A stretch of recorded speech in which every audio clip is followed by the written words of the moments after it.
All right, so here's a quick tutorial on how to trim with a curve in Freeform. There are a couple little things in there that usually get people hung up when they're in the training class doing this type of thing. So the way you can cut with a curve, a surface, or a plane inside of Freeform using the Separate right here. I have it pulled over into my favorites, but Separate is also, I always forget, it's inside of the select and move clay as the third icon. I use Separate. You can do this other ways, but this is my favorite way to do it. So if I want to do it with a curve, I'm going to use the draw curve tool, which is up here, and I'm going to turn the fitting on, and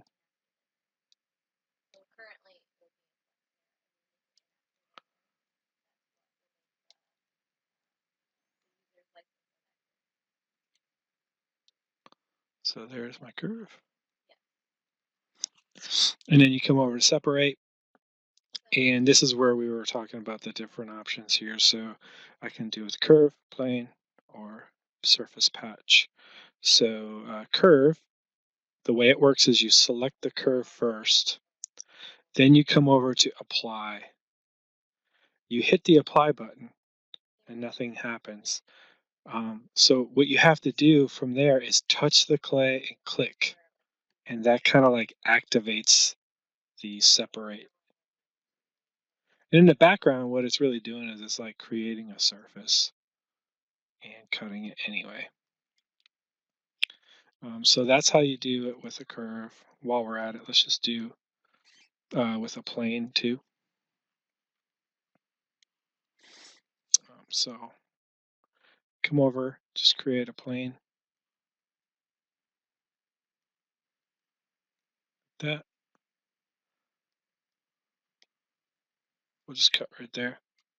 Come over to Separate. Same story. Click that,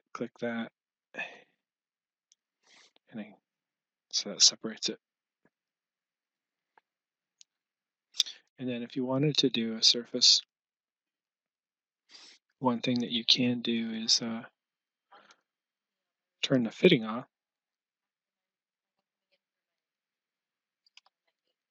Oops.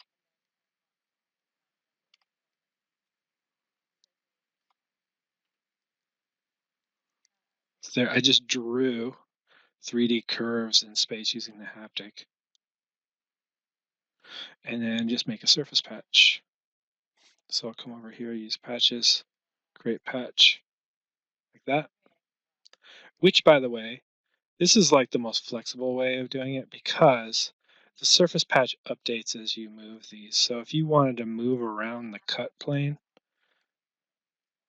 and cut it in a very interesting way, you can grab those curves and still move them and even bend. So let me undo this. So if I bend this down, come on, just bend there. You'll see that it updates that surface. And then it's the same exact process before. You just use this patch, click the apply, touch the clay with the haptic, and then it cuts it. So that's a quick tutorial on using the Separate tool. And it's in, for my opinion, it's in a weird spot. Using select and move clay, that's where it is. I like to drag common stuff over to a favorites palette. So that's it.